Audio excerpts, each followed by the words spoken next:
Welcome to another episode of the Go Flush Yourself podcast with Jared Kirk and Matt Milbauer.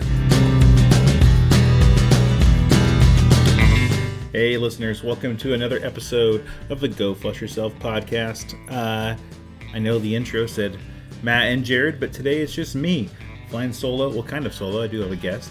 We'll get into that in a second. But yeah, thanks for coming back in here. I know it's been a little bit since we've been on. We've been pretty busy in our personal lives, but we'll get back to this, once every 2 week episode release here soon enough. So today we do have a guest. We are talking, drumroll, Springer Spaniels. Surprise, surprise. I know we have that, Jared and I have that bias. If you do know some lab people, some golden people, we've had some Boykin people on. We've had some Cockers. I know that's not too far from Springers. If you know some lab people, upland hunt with your labs and like to come on and talk. That's not John Nguyen. No, just kidding, John. You can come on anytime you want. But we'd love to have you on. Anyhow, today's guest, a very special guest, Patrick Barry, who you may know as the president and CEO of Backcountry Hunters and Anglers. He's also very much so a Springer guy, and we had a great conversation mostly about Springers. At the very end, we got into a little talk about public lands, but we mostly talked about Springers. So I hope you enjoyed this episode as much as I enjoyed it, have the conversation. Thanks again, Patrick, for coming on. We really appreciate it. Hey, Patrick, welcome to the podcast. So we're really here to talk Springers mostly. I know you also have a Cocker in the mix as well, but what got you into Springer Spaniels? To be honest, it was luck, Matt. Yeah, My wife and I were living in Missoula area, Western Montana, and I'd had dogs as a kid growing up, but they were just sure. family dogs, and we thought a dog would be a nice addition to just the two of us here. I was doing my master's work at the University of Montana. I was a full-time guide, and it just seemed like the right thing to do. So we went to the local animal shelter, and there was a ton of dogs there, and there was just one dog that just stole my heart, and Hmm. it just happened to be a Springer, and I'm not really even sure I knew quite what I had at the time. I mean, this Right. was, over 30 years ago, and some of my buddies were pretty enthusiastic that I had another gun dog to the added to the mix, and I mean, of course I knew they were hunting dogs, and I'd done some waterfowl hunting and upland hunting with some buddies in their pointing dogs, but that's really how it all got started. So you still have Springers now. Was there ever a time you teetered into another breed? I know you have the Cocker, it sounds like, but is there ever a time you were like, I want a lab or a GSP or something? No, to be honest, Nice. there's something about the temperament of Springers Hmm. that is really appealing to me, and they're the perfect size, and I can be a pretty intense guy, and they can be pretty intense hunting dogs. A lot of drive, as you know, Yeah. and it just seemed always seemed like a really good fit to me. I mean, I did at one point look at a small Munsterlanders simply Hmm. because there was a breeder not too far from me, and there aren't a whole lot of Munsterlander breeders in general of good repute, because it's such a small gene pool in the Yeah. States and North America in general. Yeah. And so I spent an afternoon grouse and woodcock hunting with the guy, and they were beautiful dogs, and I enjoyed them. And maybe at some point, if when I get up there in age a little bit, and want to move a little bit more slowly through the woods, that might be something I'd consider. But I wouldn't say it was ever a really serious consideration. I've just been loyal to Springers, and I really don't see that changing anytime soon. It was funny because the small Munsterlander kind of looks like a Springer if you just They kind of give it a do. quick look. Like where were we at, we were in like in Eastern Montana pheasant hunting a couple years ago. And it was opening weekend, so it was just the hotel was packed, dogs everywhere, right? And I saw this, I'm like, oh look, a Springer, and I walked over to the guy, I'm like, is this like a Springer with the tail docked? And like, no, it's a small Munsterlander. And then we had a Yeah. conversation about that. But yeah, they look a lot like him. No, there's something about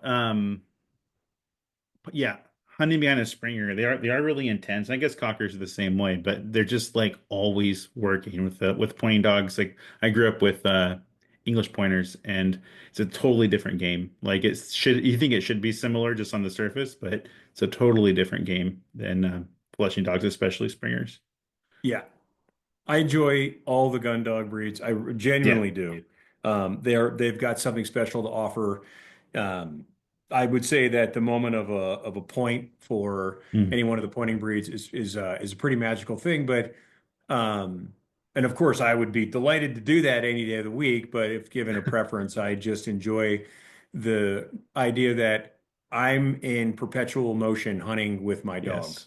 There's never a moment where we're not in the hunt somehow, because they could put up a bird within, assuming the dogs are doing their job in gun range, it could happen at any moment, and that is something again that appeals to me, and it just fits me pretty well. Yeah. I feel very, very much the same. And Springers are kind of I've only had mine for a few years now. I have two younger ones, but yeah, before that I had a cocker. Well, it's a long story, but the listeners know the story. But essentially, then got into Springers. Before that, labs, and before that, pointers when I was a kid.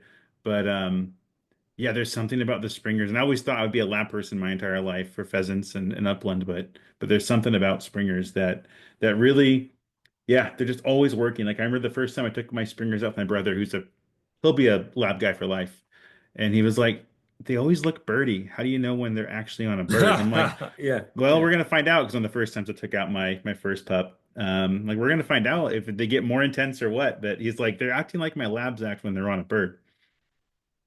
Yeah. Well, Um, I mean, there's definitely a nuance to, to the way they work. yeah, I mean, in general, I mean, a good well-bred Springer, I guess, in my view, should, run the wind and so that they're yeah, always maximizing whatever scent is out there. And, it doesn't have to be methodical. It doesn't have to be this perfect pattern, but there's something that's fluid about it. And I would say the easiest way to tell when your Springer is on a bird, regardless of how methodical they are or how much they quote unquote run a pattern, assuming that they're using the wind to their advantage, they'll break whatever fluid motion that they're in, and yes. their entire trajectory through the landscape will change from what it Hmm. was. And, I think that's usually the easiest way to tell. It's like all the springs in their body tighten when they're on a bird. You can just tell they go from like you're saying, fairly fluid, and I wouldn't say loose because they are really intense, but when they're in the field, but it's like everything kind of tightens, everything's sharper, everything's quicker. Yes, yes. You can tell they're following that nose. Yeah. And you can see once they pick up a noseful, depending on how far away whatever scent it is that they've got up their nostrils, Hmm. they'll maybe start a little wider, trying to narrow down where it's Hmm. coming from, and then narrow it, and tighter movements until they're on the bird, hopefully. And That's so different than that fluid motion when Yeah. they're in full run. And I've noticed that too, that I've hunting with a cocker, and maybe you can tell me this as you have a cocker, and I want to hear more about all of your dogs here in a minute, but it seemed to really want to get into the brush and get in there and wrestle around. And the Springers, both of mine at least, they seem to be. It, this is a Springer bias comment, but they seem to hunt a little smarter. Like it seems like they're just kind of always just checking that wind and sniffing, not trying to touch Yeah. every single piece of brush and get in the middle of it. But if they think something's in there, then they're going to get in there and try to flush it. But maybe that's just my small sample size, and it's more individual based on dog. But that's how it's felt to me at least so far. I'm not sure if you've seen the same. I mean, I think it depends on the dog, either a cocker or Yeah. Springer. And one of the important breed standards for either cockers or Springers is that they're bold to cover, right? They're not afraid to Yes. go in and check it out. And yeah, I mean, I do think because of their smaller size, cockers will often go under and through some of the cover. Right. And it kind of depends on where you're hunting too, right? I mean, if you're, hunting the wide open grasslands of, either the, upper Midwest, parts of the Northwest where you've got, let's say, pheasants or chukar or whatever, in the mountains, um, they'll hunt a little differently than, the tangles of grouse and woodcock cover. True. And it's a little bit, I mean, I still watch my dogs trying to leverage the wind, but it's definitely more objective focused. Right. So they will go from likely looking birdie spot to likely looking birdie spot, and you can immediately move them out into a wider area and you'll watch how they hunt completely change. And I also feel like they'll tighten up in tighter and heavier cover, and they'll Yep. loosen up in a little wider cover. And as far as I guess that one of the distinguishing features between cockers and springers is um, cockers have often, not always, a very busy spaniely action, right? Yes. Very busy, tail down, nose down. I love that. Hmm. And I honestly don't have one favorite style of spaniel hunt. Whether it's a, big wide open, hard running springer or a busy cocker, or even some of the English, UK bred springers will have a little bit more busy kind of quote unquote spaniel Right. action too. I mean, to me, that's often the distinguishing feature in the way that they hunt. And as long as they're effective and they get the job done, it's all awesome to me. Yeah, it kind of comes down to aesthetics at that point, right? It's kind of like what the pointing breeds you were saying earlier. Like I love seeing a Yeah. point, nothing against it. I have my favorite breed and the style I like to see, but I'm sure appreciative of all of them and seeing how they all work. So, The reality is, I'm an unapologetic Springer person. I mean, we've got a cocker now. We had one before this guy. Mostly it's a breed that my wife really enjoys and that we can mhm. also hunt. But the I you know I think a lot of the really well-bred English cockers they're just smarter than me, and I don't feel like dealing with that. They're just It does you feel know that way. yeah. I mean, Yeah. as I said, they're remarkable problem solvers, and they're also remarkable problem creators, and it's just above my pay grade, man. Yeah, yeah, the one cocker that I had was that way. And the springers are more like, what are we doing today, boss? Like they want to go solve that problem and do it, but like within the confines of what I want to do, more so, not all the time, more so than the cockers were like, I'm gonna go figure this out for you. Don't worry about it. There's some great lines about cockers too. You can tell a Springer what to do, but you have to ask a cocker. Yes. Whatever you're trying to train a cocker to do, you have to let them think it was their idea. Hmm. Um, and they're remarkable dogs. I mean, they're Yeah. incredibly hardy, and they really are remarkable problem solvers. I remember I was getting ready for the national championship, and I was out in Ohio training with one of the legends of the spaniel world in general, springers and cockers, and Hmm. and we were training, we were running braces, and this gentleman had cockers, and over the course of a few days, training, there were certainly a number of retrieves that ended up coming across whatever center line we had. The dogs are running in braces, right? He's Right. on one side, we're on the other side. And the problem-solving ability of these cockers was pretty remarkable. Yeah. If they came up really, really short on a mark because they just couldn't see in the heavy cover, but they had the right line, I mean, they might be 40, 50 yards short, right? Just because of the landscape topography, cover, whatever, Right. they would still figure it out. They never looked for help.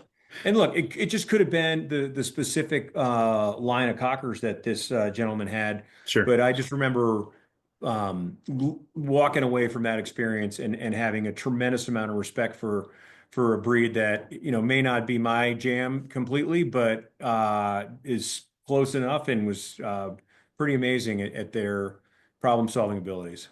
Yeah, we had Jeff Lusk. You know Jeff Lusk. He's has Great cockers. guy. Yeah. I actually just judged Jeff in a cocker trial about 3 weeks ago in Montana. Oh, nice. Yeah, we had him Yeah. on a little bit ago. He's from up our way, kind of. He's in the west side of the state, but he mentioned that about cockers, just how they are. Um, it's like he just their personality so much. Like he's like, how can I not just stick with cockers and have cockers? Like it's so much fun watching them do cockery things in the field. Yeah. Oh So yeah. yeah, Yeah. I'll it's tell you true. just real quickly on Jeff. He really does an amazing job with his dogs. Yeah. I appreciate the way, well, first of all, he's got some really talented, really impressive dogs. And the connection that he has with those dogs is something to which I aspire. Hmm. I think I got a pretty good connection with my dogs. Not always. I've gotten myself in trouble from time to time. Um, just, too many trials, not enough training, or too much hunting, not enough training kind of thing. Yeah. I think Jeff's has done a really nice job. Yeah. Yeah. We had a great conversation with him, and he and I have been chatting on social media and texting kind of back and forth for a little bit now. But we need to get together at some point and either go on a hunt or just run the dog or something. I want to see how he trains. I could Yeah. call Jeff and talk to him about it, but I'd love to be there in person and just see how he goes about his day with the dogs. Yeah, for sure. That'd be great. Yeah. Yeah. And you see if I can get him out here to my side of the state where we have a lot of birds and public land. And I love to see how he deals with his dogs and how he trains them. I think you S- learn something from absolutely everybody out there. I know that True. they're, I was just talking to there's a pro trainer not far from me here, and he doesn't. He was he's trained a lot of pointing dogs, a lot of trial labs, even protection dogs, and he's just constantly. He's 68 years old, and he's constantly learning, and he's got a ton of energy. The guy's like 6'9", literally, like that tall, Jeez. and constantly moving, energy, curiosity, always wanting to learn. And he and I were talking about with spaniels in general. It's not like uh, there are certainly some books that people turn to as, Sure. foundational books, right? Whether, it's, I won't name the books, but we all know what they are, right? Yeah. I'm Right. sure you, right? They're James right back Spencer's here. Huck. Yeah. Yeah, James, and Huck is like there's hey, what a shocker! There's the cocker barking at the at nothing. Um, but they're Hop by James Spencer, sort of the American, Yeah. version. There's Keith Erland's book, and et cetera. There are like schools that you can go to learn about protection dog training, to Right. learn about obedience training, and that sort of thing. There are no schools for spaniels or labs or pointers because there's so many different ways you could do it that can be Yeah. effective. Spaniels in particular, I feel like, you know, my goodness, the sky's the limit for how you want to try to get them to do their job. Yeah. I think you can learn something from everybody and take away valuable strategies and tactics and approaches that can help you adapt to the dog, right? It's really easy to say, well, I've got a program and this is the way I do it. And if you're a pro, like I get it, right? Yeah. Sure. You probably don't have the time or patience to be too adaptable. I know some of them are. But I've tried to train with as many people as possible. And I've been lucky to train with a dozen of the top, Spaniel pros in the country. And I'm so much richer for that because I Right. can always reach back into the toolbox somewhere of something I learned along the way and try something different and new if I've got a dog that's struggling with some part of my training versus another part. Yeah. And like a lot of that training comes from like you could have a program that you want to follow, especially when your first few dogs or something that you're trying to follow, but it comes down to like, does your personality translate into that program? Because how you like to lead and how you comfortably act around dogs, you have to be able to adapt it to the dog you have in front of you, but at the same time, like you can't adapt yourself so much into a program that's just not you.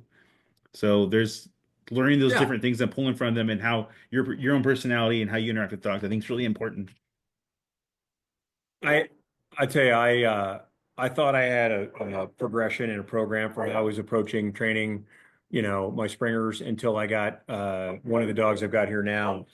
So soft. I had to throw Yeah. out everything I ever knew and start over. And if it weren't for the help of a couple of pros that, offered me some different ways to approach training, I don't know if I would have been able to get very far at all. Mm. And so basically having a whole bunch of different ways to do something has been really helpful. Yeah, it's a problem solving thing in itself. Like what tool are you going to pull out of the box to try to work with this dog and how it's how it is. It's so speaking of one of your dogs at least, tell me about your Springers and your Cocker. Like give me the rundown on each of them, maybe how old they are and Sure. can just a little bit Uh, about s- them. yeah. So the oldest one I got here is coming up on he'll be 10 next month. Um, Keller, he's kind of the dog that changed it all for me in a lot of ways. I've had Springers back since, for over 30 years. Right. Always consistently had Springers. Um, and his sire was an English import, so he's stouter, stockier. He's Yep. incredibly powerful. you can hear the woods breaking when he's hunting grouse and woodcock and he's not that big. Um, but I mean, I was fortunate. I learned a lot from him, and he was incredibly forgiving for all my screw ups. And I was fortunate to, put some titles on him. As a field champion, amateur field champion, master hunter. I placed him in the national in 2019. So the guy owes me nothing at this point. And then I've got his half brother, who's 8, Griffin. Same deal with him. He's got the same titles. He's actually finished 4 nationals. And I should say too, if I talk about things like titles and field trials and stuff like that, my priority is hunting. Right. And I have just a quick digression here, Matt. I have found that training dogs for field trials makes them better hunting dogs, and Hmm. hunting my field trial dogs absolutely makes them better field trial dogs. I know that not everybody believes that, but I'm completely convinced. And it's just a joy to hunt over a dog that's been finished for trials and hunt tests as well. Griffin, remarkable guy. He's probably the most loyal dog that I've ever had, and the most connected dog. And then I've got Fitzy. He's the dog that was imported, from England through Canada. He's 4. He's incredibly soft, incredibly sweet. He's got a lot of skills and a lot of talent, and it's just very slow to mature. But again, he's just awesome dog. I've got a newer dog. He's 1 and change, just turned 1 a little while ago, and related to my 8-year-old Griffin in some ways. And he just from so far, he might be the most talented dog I've had. And um, I'm a little intimidated because he's one of those dogs where I think if I am patient and judicious in how I approach training, I think he could be a magical animal. And if I don't, then I could create some challenges for myself. I'm just taking it pretty slowly with him right now, just to make sure that I don't skip over some important foundational steps. And he's a joy, easy to train, very resilient. Smart guy, learns well. And then the barking cocker in the background is actually technically my wife's dog. And he's a little bit of a digression. We had a field-bred cocker before him named Fergus that was also, I guess technically my wife's dog, and he's a bench-bred English cocker. Oh, But the breeder has focused really hard on maintaining the natural ability. very cool. So he won't have the same style as an English Cocker, not even close, but he is an incredible retrieving drive. He's got a great nose, and he learns well. And so I can, he's also 1. But I can work with that. I mean, he's not going to be the most stylish dog necessarily, but certainly he will end up being a good hunting dog, Right. and potentially a hunt test dog. I think that's something my wife is interested in doing. And this is him right here. Oh, oh man. Yep. Oh yeah, I do see kind of yeah, he's very he doesn't look like the field conqueror as much. Is that Nope, what not at is it? all. Yeah. He thinks he's the biggest badass in the world until there's a shadow, and then he runs and hides. So I yeah, love it. I yeah. like his Griffin, coloring too. come here, Griffin, come here. This guy here, come here, Griffin. This guy here, come here. I don't know if you'll be able to see him with my so this is my 8-year-old Griffin. He's like Mr. Loyal. I mean, always at my Yeah. feet, always with me all the time, always looking at me, and everywhere I go, he's always just right there. And then here I'm going to see if we can get this guy up here. Hey, come here, Huey, here, baby. Come here. This is he's afraid to come up. But new guy here. Anyway, for your listeners can't see the dogs, but It's all good. like all of us, like I'm incredibly proud of my guys, and Yeah.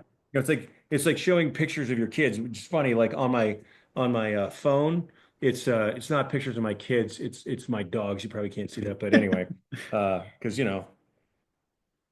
they're the dogs.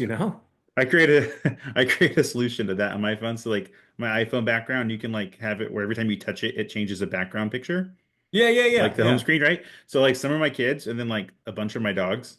But that way it's always like, no, I got pictures of the kids in here. Like it's fine. It's not just my dogs. Oh yeah, Yeah. yeah. No, no, I know you may be able to see that now. I don't know, but there's the Oh yeah, this I see little it. It's upside down, I think. yeah. Yeah. the dogs. Oh yeah. Yep. Anyway, Very cool. I guess like I'm like most obsessive compulsive gun dog people, nothing special. That's right. Um, there's a couple ways I want to go. I guess the first question I want to ask, um, the imports from the UK versus the Yep. ones that have been here for a while in the US. And in my brain, it's probably not true of all dogs, so we can just say that up front. But in general, it seems like you already kind of said for springers, the UK imports seem to be a little stockier, a little shorter leg, and then Yep. the American ones seem to thin out with longer legs over time. Kind of what the Britneys did as well when they came over here. Um, what it seems like you kind of have your feet in both of those worlds at times. What do you like or maybe and also maybe dislike about both styles? If I'm characterizing the styles in your head the right way. If I'm not, you can Yeah. correct me. I mean, look, I'm going to oversimplify this, and some of your listeners are going to say that guy doesn't know what he's talking about. He's got it all wrong. But I think in general, a lot of the UK bred dogs are a little stockier. They're Hmm. not quite as leggy. I mean, I think they're known for having, a little bit calmer temperament. And I think a lot of that has to do with the way they run. Most of the breedings come from the field trial stock, and in a field trial in the UK, the dogs they're walking in the gallery the entire time. And so they have to be good citizens. And I'm not saying you can't train any dog to do that, but there's an expectation that they're like that. And I guess I would have said for years that I gravitate towards the UK dogs just as a grouse and woodcock hunter, having a dog that's a little bit smaller Right. and able to get through and around in between, and what we were talking about earlier, just Yeah. in terms of style. And you've got to assume that the change in conformation has as much to do with selecting for certain traits as anything. So if we're looking for leggier dogs that, run in grasslands, on, wild pheasants, then that's what you'll select for. And Right. certainly, that sort of speed and pace and style is of preference to a lot of folks in the field trial world. And I think that's where you end up with some of those differences. The reality is that, good dogs are where you find them. And, so Keller, the oldest dog, his sire's imported from the UK. And, Griffin, the 8-year-old, is he's not very big. He's only like probably 43, 44 pounds. And he is maybe the most biddable dog I've ever had. Right. So temperamentally, you would associate that maybe with, maybe not, but, with some of those UK dogs. And then, my the English import that I have is the leggiest dog I have seen come out Yeah. of I mean it's un Hmm. and I it's not what I was expecting, it's what I got. So you can't really tell. Here's what Yeah. I would say though, Matt. I try to get dogs based on temperament because I assume that if they come from good breeding, they're going to have the natural ability that I'm looking for. And my dogs are not kennel dogs. They live in the house, they sleep in my bed, they ride in my truck, they go to the office, they're with Yeah. me everywhere. If I'm traveling and, they are with me in the hotel, I mean, I just heal them right up. We go in the hotel. I don't need leads or anything. And they're, again, I'm not saying you can't, have any dog trained to that level or, learn that degree of on off, finely tuned on Yeah. off. Um, but that's generally what I think I look for is the temperament more than anything else, more than titles and things like that. You just like gave me a good feeling because I feel the same way is that when I got a younger one, um, went home, let's take a step back. Be careful what I say here. So there's often advice when you're picking out a bird dog, right? Whether you just want to hunt with it, or you want to do tests or trials, whatever. Like go get the hard charger. When you're looking at the puppies, pick that one that's just like trying to get out of the pen and the little alpha quote unquote of the group. Um, and when I was told my dog, this one's from Rocky's Kennels. I'm sure you know Yeah. Josh and Gary, yeah. So I was talking to Josh. I said, I kind of think I want the opposite. Like I trust your breeding program to know that all of these dogs are going to flush pheasants for me. I'm not worried about that. Like those chances are pretty equal with all of them. But like instead of giving the one I have to like pull back in, give me the one I need to push out a little bit because Yeah. most time it's laying here in my office with me at home or it's on a walk Right. with me and they're around the neighborhood. Like I live in like a suburb neighborhood situation. Like I don't I need a dog to be a good citizen first, and I know it's going to hunt from the lines you have. I'm not worried about that. So you saying that is kind of reinforces my feelings on it. So it's like, but it's not always common, right? Because sometimes everyone just wants that hard charger. Like just give me the one that's going to be the boldest in the field when I think it's I going to be tell bold you, enough. it's really interesting. I don't, I think there's a very small handful of truly intuitive dog people. There might be people that do very well with dogs. They connect with dogs. They can develop a dog very well. But when I got my dog Fitzy, 19 out of 20 people that saw Fitzy before he was one were like, that is never going to be a hunting or trial dog. You should Mm, probably get rid of him or just assume he's going to be a pet. right. And there were a couple people that said I don't know what the hell they saw, but they basically assured me it's all in there. You just got to be patient. You just got to let him, he'll bring it out. I mean, one guy in particular, Georgia Curris, who actually won the amateur national last year and a High Point dog too. He from the very beginning said, look, that dog is not going to mature until he's 3 or 4. Mm, And, he's like, I can see he's got the nose, he can mark, he's going to run the wind, he's going to do all these things. You just got to get him on birds. You just got to get him going. You got to get him excited. And he and another guy, a pro in the East, Dan Lusson, said the same thing. Like, he's not going to do drills like your other dogs, right? He's going to take a while. And because of their advice, I stuck with it, and they were absolutely right. hmm, Uh, he is the easiest going dog I've ever had. He's incredibly calm. And it just took a while to get him yeah, going and just get him on a lot more birds and be encouraging and never I never really wanted to come down on him. I was worried that I would shut him down a little bit too right. much and um you know it, it was in there, right? It was in the Yeah. breeding and like I said, I mean I'm not gonna lie, I was worried for a long time that Yeah. oh man, I kind of blew it on this one, but he's been a great dog. That's awesome. That's awesome. So that's some like hope if anyone out there is going through that right now and they're waiting to see if their well-bred dog is going to pop out as a hunter eventually. Maybe there's still some hope if they're young and still working with them. Well, I So mean, it's really exposure then, right? Like it's just like teaching them basic yeah. manners and being gentle with them and making sure you're not hurting their feelings too much. But then exposure to birds, exposure to cover, all that socialization type stuff to help bring that out of them. Is that pretty much what you're doing? What I ended up doing was a lot of the early work that would be with bumpers, I used birds. Wow. And it was a huge difference. And I got a lot of help too. I mean, I mentioned, the two guys that were really encouraging. And, there's a pro in North Dakota, Dan Murray, who was, boy, the time that he spent and the patience he spent, walking me through how he might help a dog like that get going, learn, ground coverage and confidence and all those things was a game changer for Mhm. me. And by the way, that's one of a million examples I could give you.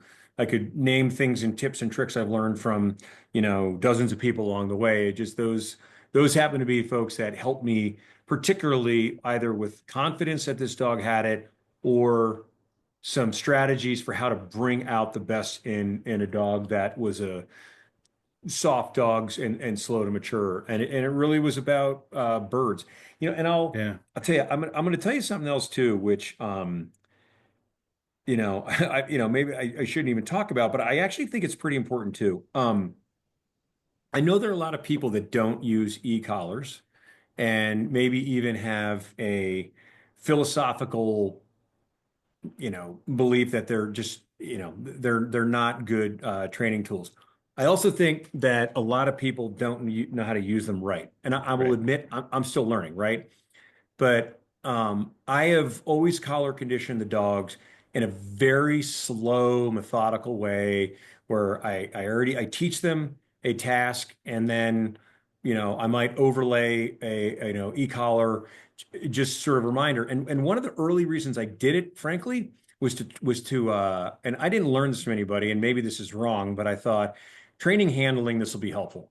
Like if I want a dog to hop, right, to sit down, if I give them a line and they're a little off the line and they're out there at 100 yards and I give them a blast on a whistle to sit to give them an over, I can't enforce that at 100 yards by running out there and being like, "What are you doing?"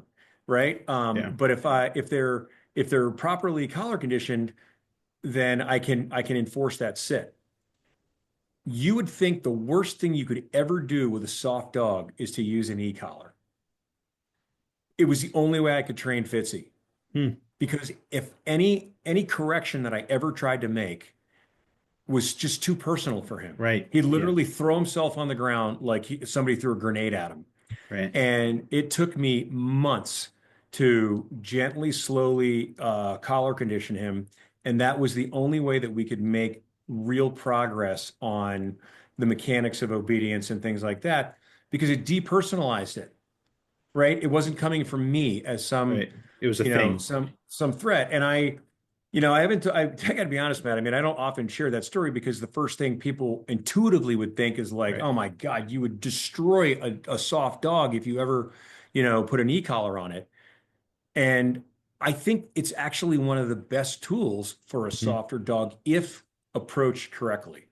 And the thing is, I don't, as people who know me are aware, like I don't even, once they're collar conditioned, we work on things like handling. They rarely will wear it unless we're hunting, right? And Right. I just like, road, porcupine, Yeah. charging moose, like, Right. something like Right. that where, I'm having an oh crap moment and I need to stop them.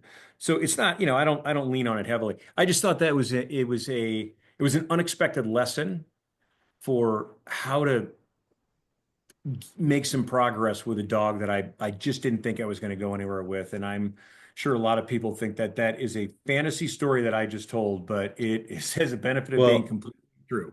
I'll reinforce it. My Sophie, come here. Dead asleep. Then walk up here. My other my oh hi. My so Sophie I got as a year old. Not from Rockies. She was from another breeder, much smaller breeder, and the on paper wasn't nearly as strong as my other dog on the pedigree, right? Yeah. But I saw her listed and I want another one. I liked the idea of having an adult because I just went through this whole puppy thing with my other one, right? And I'm like, well, just getting an adult sounds great.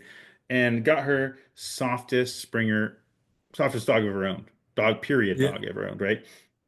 And that same thing happened. Because I haven't shared this in the podcast either for some of the reasons you said it, but my other dog, she gets an e-collar in town because I need to use it for essentially trash breaking. Like we don't jump on people at the brewery. We Sure, don't, sure. Yeah. it's like, but in the field, she doesn't need it. Same thing as you. I have on just like GPS essentially, just as a safety. Sure. The other one, opposite, in town, does not need it, loves everyone, gentle, soft, kind. In the field, though, a switch flips and she ranges out to 70 yards. I'm like, what is she doing? So we collar condition Yeah. and worked on that. And if I, yeah, if I raise my voice at her at all, she'll pee on the ground. Like she Right. is soft. The collar though, she won't pee on the ground, but she gets it. Like, okay, yep, that was wrong. I'm learning my There boundaries. you I'm go. learning where I need to Yep. be. So when I haven't really connected that the softness and the collar till you said that just now. That oh, I'm did that same kind of thing. So there's two people. So if anyone says anything, both of us can say no, we've both done it. But Uh, I didn't think about that until you said it. That I did that with her because she's extremely soft. one of the pros in the spaniel world who I have tremendous amount of respect for, Todd Agnew out of Mitchell, Yeah. Georgia. And actually this young year-old dog I got from Todd. I remember talking to Todd about this, and he said actually an e-collar is, I mean, if I remember correctly, so if Todd hears this, I'm sure he'll correct me if I get it wrong. But I mean, the gist was like, frankly, e-collars are almost more suitable for soft dogs if properly conditioned and Yes. and properly used.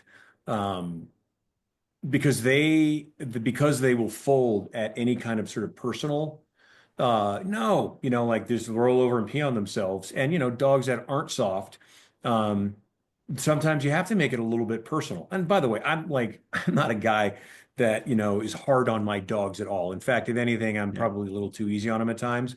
Um, but I mean, with Fitzy, and it sounds like with your dog too, Matt, like a firm no, he would roll over and he'd pee. That was Yep. all it took. And I was like, all right, we're going to be stuck if this is the way this is going to go. Yep. Yeah, and that's what the spaniels are supposed to do, right? They're personal dogs. They're flushing dogs. They work with you in the field. Um, like that's part of their DNA. So the fact that one's on a little one end of that spectrum and my other one's on the other end, where she doesn't understand that she could not be happy. Like everything's happy to her. It's like, why doesn't someone want me jumping on them? Why doesn't someone want me running circles around their house? Like everything's great in life, right? Nothing can be bad. I can yell at her and she's like, "That's great. You're talking to me." You know, Yeah. there's no way to get through to her any other way because she's just so everything's great. But both of those things are I'm a happy dog wanting to hang out with my people and do that thing and that translates in the field. So like it's a problem that you got to learn to overcome, but there's different ways to do it. But it's a problem that we picked when you pick a spaniel, I think. Yeah. I mean, they're the connection that they have is it's pretty remarkable in a lot of Yeah. ways. And I also have found that a well-trained dog is a happier dog. Hmm. Uh, Yep. and they also they don't go anywhere, right? I mean, I can open the door, let the dogs all outside. They're not going to go anywhere because they I've given them a job. They wait for me to go see what that job's going to be or where we're going to go. Are we going to get in the truck? Are we going to go for a walk in the woods? Are we Yeah. going to, uh, go party with the dummy launcher? Did you pick up some birds that I don't smell when we weren't looking? I mean, they're always wondering like what the fun thing is that they get to go do, and they don't run off. So between that biddability, that connection, that partnership that you get with really well-bred field bred spaniels, Yeah. and the training that goes with it, where you've got this working partnership together where they want to know what fun thing you're going to go do. That's that's a pretty distinctive, I think, feature of having a well-trained field-bred spaniel. And I mean, like when I go for a walk in the woods with the dogs, I have all five of them. I mean, they're not, I'm not tripping over them, but I can see all of them at any given moment. And sometimes they're Yeah. all within 20 yards right there. They could go tearing off. Um, but they have learned all good things come from dad. Yes, exactly. The first time I had my pup out, or first year, my brother was there. He's on the other side of this kind of this tree line, and she got on. This is one of her first hunts, and she got on the other side of the tree line from me, and I was like, "Bridget, where are you, Bridget?" Calling her, and I couldn't see her, and Yeah. my brother's like, "She's right here. She's freaking out because she can't see you." I'm like, "Oh, okay." So Right. she saw me and she worked her way through and got back to me. But it's like, oh, she went, and then she was totally fine. Then she went back to hunting, and it's fine. But he was like, "She's losing her mind. She can't see you. She can hear you." You Yeah. know. But it wasn't him he What wanted to go to. It was me. I may not know what do you know the Siren Dam from the dog you got from Josh and Gary? Yeah. Oh, actually, she's from. So she's all of her DNA's from Josh and Gary, but she was bred by Bill Benicula in Twin Falls. Yeah. Yeah, Yep. but it was Bo from Josh and Gary, and then Bill's I can't think of her name. Starts with the B. Bree. Gotcha. Yeah. Yeah. I mean, I've seen a bunch of their dogs. They got some really nice dogs, and they're all very different too, depending on which Yeah. breeding they come from. Yes. I remember Josh, he had one he's got a dog now named Ruckus, Hmm. and this dog was just a marauding bird finding machine. I mean, just an absolute predator. And then I think there was another dog that they had, maybe Frida, who was just this gentle soul, and it just that's kind of the cool thing about even within the breed, you just get these different temperaments, and Yeah. you can, if you're careful and you're patient, you take your time, you can get exactly what you're looking for. You were looking for a dog that maybe you didn't have to try to rein in, but one maybe you had to push out. And Yeah. I'm looking for dogs that focus on temperament. They're all going to hunt. They're all going to do what we need them to do in the field. Right. And is that too is like there's not a lot of spaniel breeders out here in the Pacific Northwest, and Josh and Gary are down in northern Utah. It's like an Yeah. 8 hour drive for me, like a day's drive. But like having that relationship with Josh, that way I know when I get my next Springer, like he knows exactly what I want now. He's, we talk all the Right. Right. time. He's been on the Yeah. podcast 3 times. Like he knows exactly. I'm looking for my friend, the co-host for this, who's usually on here, Jared. He just got a Springer from them as well, and is absolutely in love with it. But knowing them and developing that relationship with a breeder like that has been really cool because back before I had them, it was like, all right, who in town has a lab for sale? Like that's where I was Right. at because I was in my Yeah. 20s and just looking for a lab. But like now it's like, okay, I have this relationship with Josh and he knows exactly what I want. So I'll wait. I'll wait for him to tell me what's going to work out, and it's probably going to work out. I do think it's worth, I mean, too many people get dogs out of convenience. There's a guy down the street that's got a breeding. I'll get one of those without taking a little bit of time to focus on Yeah. what you really want. And Keller and Griffin came from the same breeder in Western Pennsylvania. Fitzy, actually his mom was bred in England and then sent to Canada. So I ended up getting Fitzy out of Quebec. Wow. But it was during COVID, so I had via Niagara Falls. I had a um I had a deposit on a dog out of Tennessee. AI breeding didn't take. I had a deposit on a dog out of Spokane, Washington. That there was tragic. All the puppies were lost like the week Oh, they were due. Um, uh, Huey here is out of Georgia. The point is, I'm willing to be patient yeah. and travel great distances or orchestrate travel of the dog great distances if it's what I'm looking for. Hmm. And it's not like it's that complicated if you're patient enough, right? You don't have Right. to know a ton.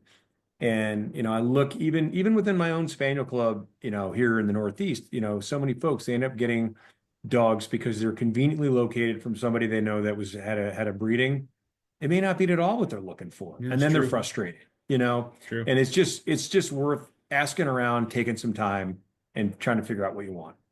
Yeah, and it's much easier nowadays with podcasts and social media to like start to get into that culture more, into that world of whatever you want to be into. For us, maybe it's spaniels, to meet those people when it might be more difficult to meet them. If it wasn't for that, you couldn't travel across the country and meet someone from South Carolina as easily as just like, hey, I heard them on this podcast and I messaged their kennel and now we're chatting and get to know Yeah, them, as opposed to, I don't know. I saw it in Gundog magazine in the back. I don't know. yeah. So that's kind of cool. In the end, we all have a passion for the same thing. So, I don't. People can do whatever as long as your dog is happy and they treat their dog fairly. Then Yeah. the rest is just semantics. But it's certainly helpful to have a little patience and getting what you want. I that's a really good point. I like that's yeah, very, very good point. And hopefully, yeah, but we only probably do that more than we should. Especially when Well, you don't have a listen, dog. Like it's hard when it, you're like dogless and you're like, I need a dog for this season or next season. But when you have a little pack going or a couple and maybe you lose one or one becomes retired, it's you have a little more leeway to be patient without, or it's easier to be patient, I'll put it that way, than when you're like dogless and you're looking for a dog. well, all right, but I got to be really honest though too. Is that that breeding in Tennessee that didn't take? Hmm. I ended up getting Griffin, almost like a rebound relationship. It was a rebound dog. I wanted a puppy and I was like, and so I ended up going back to the same breeder and he's been a home run, right? Very, Yeah, very right. lucky. And Fitzy, the dog ended up getting, from Canada via, I guess England via Canada. Uh, he was a rebound dog for that breeding that, where all the pups were lost in Washington, where, not too far from you. Yeah, just north of Um, me. Yeah. but I will at least give myself a little bit of credit for having a backup plan, even if it wasn't exactly Yeah. what I wanted. I knew that these dogs were out there, and actually, that Fitzy is goes back to there's the most successful field trialer in the history of the sport, I think on either continent. Actually happens to live in Rochester, Washington. Retired veterinarian Jeff Miller. Mm. And Fitzy goes back to one of his Hall of Fame dogs and another bitch that he imported from England and ended up was had a very successful career in Canada and the United States as well. So it wasn't like I I needed a rebound puppy and I went to the guy down the street, that Right. had mutts for sale. Yeah. Yeah. You have the, yeah. You knew those were going to be okay, Yeah, to say the least. exactly. Well, we have a few minutes left here. I do Yeah. want to, with your position, are you CEO? Is that your position at Yeah. President, BHA? CEO. Yeah. Yeah. Great. Backcountry Hunters and Anglers. Yeah, and with kind of the climate we're in right now with public lands, I don't know if you want to take just a minute and maybe just let our listeners know, like, it's just everyday hunters out there who are interested in keeping public lands in public hands, kind of what can they do? Like when those issues arise up, I know a lot of people feel like there's nothing they can do. They may feel like writing or calling their representative isn't helpful, but because maybe they think they're just one person. But like what advice would you give them from your standpoint, what you've seen out there to help with those kinds of things and keeping public lands public? I really appreciate the question. Um, Interestingly, most of my best upland bird covers around here in the Northeast where I live are public land, Yeah. national forest or state wildlife management areas. I mean, certainly there's some great public land, and I don't think that I'm unique. In fact, I think public lands are the quintessential and irreplaceable American ideal. It's where we pass down our passion for hunting, fishing, and wild places from generation to generation. And it is very distinctive to North America. I mean, this is a privilege that is not shared in other countries around the world. And unfortunately, they're under constant threat Yeah. because the forces, particularly in the western half of the United States, to sell them, liquidate them, privatize them, are pretty strong. And special interests often have influence over elected officials, even though, close to 75 to 80% of Americans are supportive of public land resources. It does matter when there's a threat to public land that you call and that you write. Matt, I'm sure you were following that, just within the last couple of weeks, Yeah. there was a provision put into a must-pass budget bill in the House. And at the very last minute, without debate, one of the last things that was put into the bill was the ability to sell up to 500,000 acres of public land in Utah and Nevada that we all own. Yep. And once it's gone for good. And the reality is that the states cannot afford to manage those lands. Mm-mm. Most states have a balanced budget amendment, and between infrastructure, maintenance, fire suppression, timber management, you name it, states cannot afford to pay to own those lands, and they're forced to sell them. Utah was granted a huge amount of public land at the time of statehood.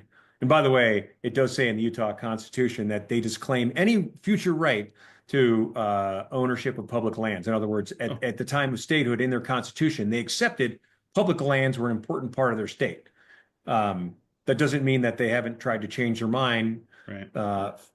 from political forces, but the reality is that they've already sold off half of the state of their own public land that they had, which was designed to support their schools. So they sold out their own educational assets by selling that because they had to. And you can go on their state's website; they're auctioning off more right now. Jeez. So when these irreplaceable publicly owned assets that are a part of who we are, a culture and tradition of Americans, and is the it's the unifying nonpartisan issue of the day, even though elected officials don't often seem to know that, the electorate sure does. When you call, when you write, when you let them know that, what, you support public land, for all its uses, including the mixed use mandate of, mining, ranching, logging, timber extraction, and yes, public recreation and hunting and wildlife habitat and all those things that we enjoy, that matters. And what matters even more is that your favorite elected official, who is just the person that represents who you are, may step out, oppose public land, try to sell public land, and it will matter when you let them know, look, you're my person, but I'm not down with this at all. And that sends a message. And I feel as though we have a responsibility as, hunters in this country to be willing to take on the responsibility, to have the courage to let elected officials know, regardless of party or whether you voted for them, like, I am not down with this at all. Once they're gone for good. And so, yeah, I would encourage folks to engage and get involved. You don't have to be have the confidence or experience to do it. And we always have all the up-to-date information. It's what we do at Backcountry Hunters and Anglers. We are the voice for public lands, waters, and wildlife, and we're not swayed by politics or donors or anything like that. And we love to work collaboratively, but we're also willing to step in and take on a fight that comes to our doorstep. And there seem to be a heck of a lot of them these days.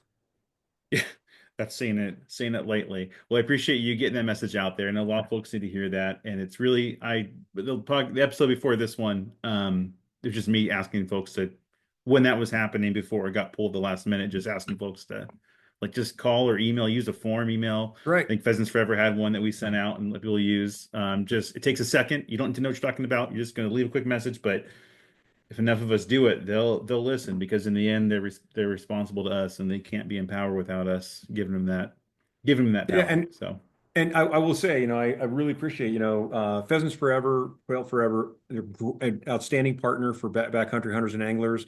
And I was excited to see them and some of the other organizations in our space step in and put their marker down. I'll tell you one thing, and this just was in the news this morning. Senator Mike Lee from Utah made it very clear that the Senate plans to put that language right back into the Senate version of the budget bill to sell off public land. So we may have won round one of this battle, but there are more battles to come, and people need to be ready to step up. Make no mistake, that language was pulled from the House bill because the hunting public made their voices heard, and because a number of organizations within our space all came together and said, this is far too important just to let this one go. And that matters.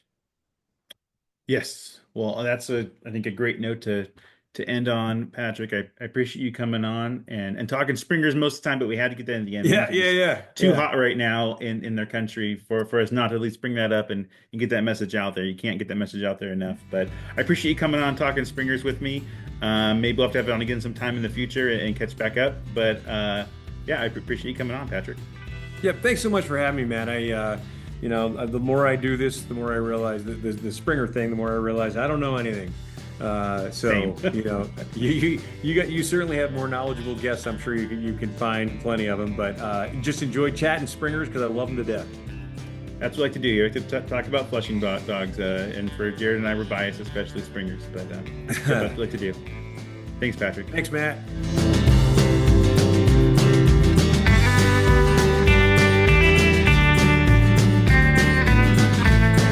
Thanks for listening to the Go Flush Yourself podcast.